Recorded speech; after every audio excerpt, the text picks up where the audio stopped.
There's something quiet that happens after a heartbreak, when all the noise of the world fades into the background and you're left alone with the echo of what once was.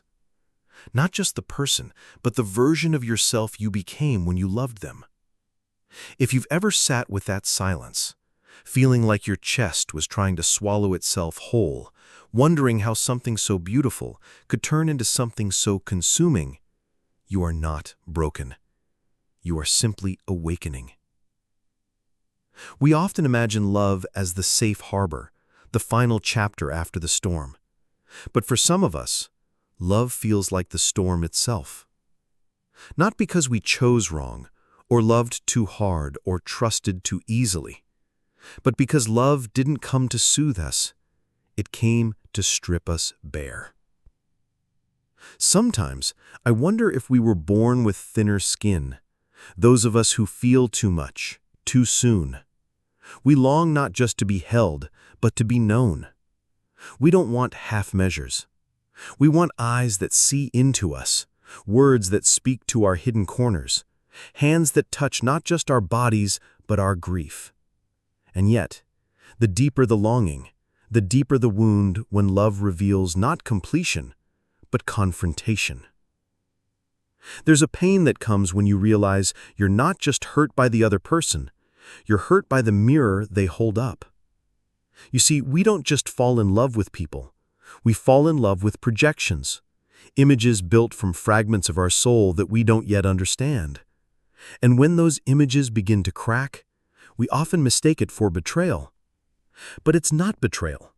It's revelation. Carl Jung called this the shadow, the parts of us we've buried, the fears, the shame, the wildness, the hunger. We like to think we've outgrown them, or that we're too evolved to be haunted by such things. But love has a way of uncovering what we swore we had left behind. It's almost cruel how our partners often embody the very traits we refuse to see in ourselves. A lover who controls us when we've never admitted how much we fear surrender. A partner who is emotionally distant when we've avoided our own depth for years. It's no accident. The people we're drawn to, the ones who set us on fire or bring us to our knees, are often the ones who awaken the shadow. And that awakening doesn't feel like enlightenment. It feels like loss, like being exposed, like looking in the mirror and not liking what looks back. But here's the secret no one tells you. The pain isn't there to punish you. It's there to wake you up. Not to how unlovable you are, but to how much of yourself you've left unloved. Every irritation, every ache, every obsessive thought is a thread leading back to a part of you that needs to be seen, understood, integrated. You start to realize that the heartbreak isn't about them leaving. It's about the story that leaves with them. The story you told yourself that they were your missing piece, that they were your rescue. And when that illusion shatters, it hurts more than any breakup. It's the death of a myth, the collapse of a fantasy that kept you company on the loneliest nights. We all have these inner templates, crafted quietly over the years, what Jung would call the anima or animus, the unconscious masculine within the woman, the unconscious feminine within the man.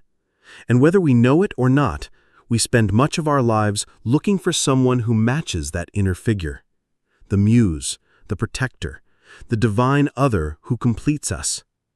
And when we find someone who resembles that image, God, it feels like magic, like coming home after lifetimes of wandering. We look at them and we don't just see a person, we see salvation. That's why it hits so hard, because it never was just a relationship. It was a dream. And dreams don't die quietly. But slowly, painfully, we learn that love isn't about finding our other half. It's about becoming whole. We stop asking them to carry the weight of our wounds. We stop blaming them for not healing the loneliness that was always ours to hold. And that's when something changes. The pain starts to feel different, less like a wound, more like a breaking open. You begin to see that love, real love, is not built on possession or perfection. It's built on presence, on the quiet bravery of staying when things get hard, and on the even quieter courage of walking away when staying means abandoning yourself. And still, you wonder, why does it have to hurt so much? Why does loving feel like dying when it was supposed to feel like being born? The answer, I think, is that some of us aren't meant to love the easy way. Not because we're cursed, but because we're being initiated into something deeper, into something more sacred. For us, love is not the reward, it is the teacher. And teachers don't coddle, they challenge, they provoke, they reveal. The real battleground, not between you and your lover, but between the self you've created to survive and the self that's trying to emerge through the fire of love.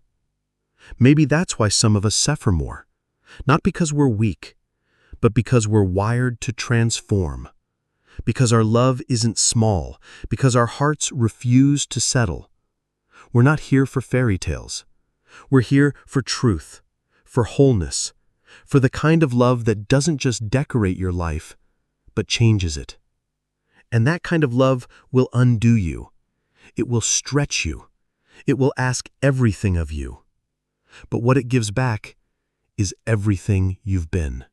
There's a moment, after the unraveling, when you begin to understand what love was really asking of you all along. Not to hold tighter, not to figure it out, but to let go, to surrender the illusion. And that's the moment where most of us tremble, not because we don't want to grow, but because we've wrapped our entire identity around a dream, around a person, around the idea that they were supposed to be the answer. And when that dream begins to dissolve, it's not just a heartbreak, it's an identity crisis. You're not just mourning the relationship, you're mourning who you were inside it. You're mourning the story, the one where you were saved, where you were finally understood, where love would make everything make sense. We don't talk enough about this part, about the silence that follows when the fantasy collapses. Jung understood this silence deeply. He saw love not as the fulfillment of desire, but as a crucible, a sacred fire, something that burns away all that is false in us until what's left is real, and raw, and terrifying. Because what's real is never as pretty as what we imagine. It's not always romantic, it's not always safe, it's certainly not always painless, but it's the only thing that can set us free. Sometimes, love reveals just how much we've been trying to control the narrative, trying to shape the relationship so it doesn't touch the parts of us we haven't yet healed. We play roles, we act secure, we try to manage the chaos with logic or distance or compromise. But love doesn't want your mask, it wants your surrender. And that's why it hurts, because it asks you to unclench, to release your grip on the old ways, the old patterns, the old protections. And in doing so, it forces you to stand naked in your truth. No one to blame, no script to follow, just you and the parts of yourself you promised you'd never show. That's the sacred violence of love. It undoes you in the most necessary ways. Not because you're broken, but because you're too big for the version of yourself you've been clinging to. That's the paradox. It's not that you loved too much, it's that love demanded you grow.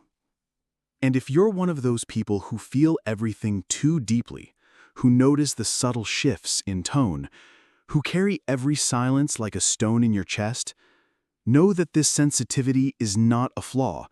It's not something to outgrow. It is, in fact, your initiation.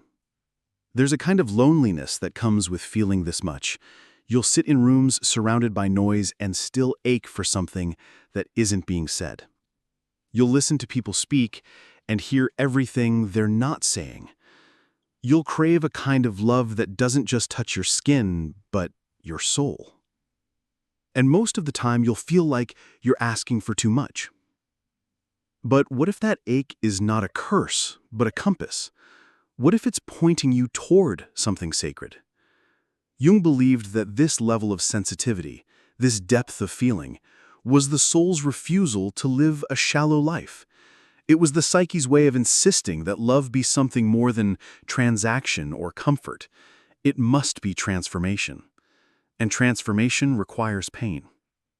You might start to see that you were never meant to stay in the relationships that asked you to be small, that your longing for more isn't immaturity, it's a sign of soul memory. You remember something pure, even if you can't name it, and that memory makes it impossible to settle. So you leave, or they leave, or it falls apart slowly and painfully, and again, you're alone. But this time, something is different. You don't just grieve the person. You grieve the version of you that believed someone else would complete you, that someone else would finally make the ache go away. And in that grief, something else begins to grow. A different kind of love, a quieter one that doesn't come from needing, but from being. Because eventually, if you're brave enough to stay in the fire, you realize you've been seeking wholeness in fragments. You've been chasing reflections of yourself in other people. You've been trying to get back to a place that was never out there to begin with. This is the heartbreak that transforms you. It's not clean. It's not poetic when you're in it. It's ugly and messy and full of late-night questions like, what's wrong with me? And why do I always end up here? But it's sacred, because for the first time, you stop looking out, and you start looking in. You start seeing the ways you've abandoned yourself in the name of love, the ways you've twisted and folded yourself just to be chosen. And you begin to ask a much more important question. What would it feel like to choose myself? Not out of defiance, not out of bitterness, but out of deep respect. That's where the shift begins. Not in some sudden epiphany, but in small, quiet acts of honesty. In saying no when you've always said yes. In staying present with your pain instead of rushing to numb it. In telling the truth about what you feel, even when your voice shakes. Jung spoke about individuation as the process of becoming whole, not by becoming perfect, but by becoming real. And love, especially the kind that wounds us, is often the fastest path to that kind of truth, because it reveals the gap between who we think we are and who we truly are. It reveals the unhealed places, the buried traumas, the unspoken fears. It doesn't fix them. It doesn't offer comfort, but it shows us where to begin. And maybe that's the point. Maybe love was never meant to complete us. Maybe it was meant to collapse us, so that in the ruins we would find the pieces of ourselves we left behind. You begin to see how much of your pain was never really about the other person, how often it was about the expectations, the projections, the ancient stories you carried into the relationship without even knowing. You thought you were just two people trying to connect, but in reality you were playing out myths written long before you were born. Jung called this the collective unconscious, this invisible river of archetypes that flows through all of us. We don't just fall in love with people, we fall into roles, the martyr, the savior, the wounded child, the lost twin, and we act them out with devotion, thinking this time will be different. But it won't be, until we become conscious. Until we catch ourselves mid-pattern and ask, what story am I living right now? Until we stop trying to fix our parents through our partners. Until we stop confusing chemistry with fate.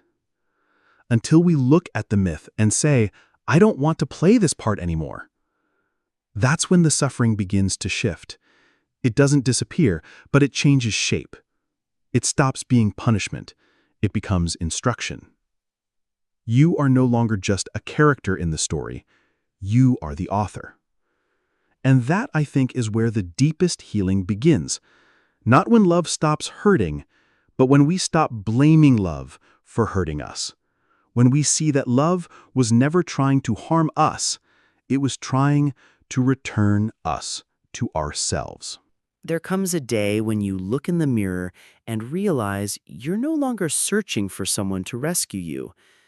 Not because you've stopped believing in love, but because you've stopped believing that love must come wrapped in someone else's hands. It doesn't happen all at once. You don't wake up enlightened. You just begin to notice that the ache you used to fill with someone else's voice now meets you with silence.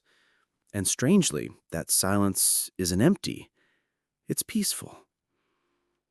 Carl Jung once wrote that when two people meet, if there's any true reaction, both are transformed. But what he didn't say, at least not directly, is that transformation doesn't always mean staying. Sometimes it means leaving.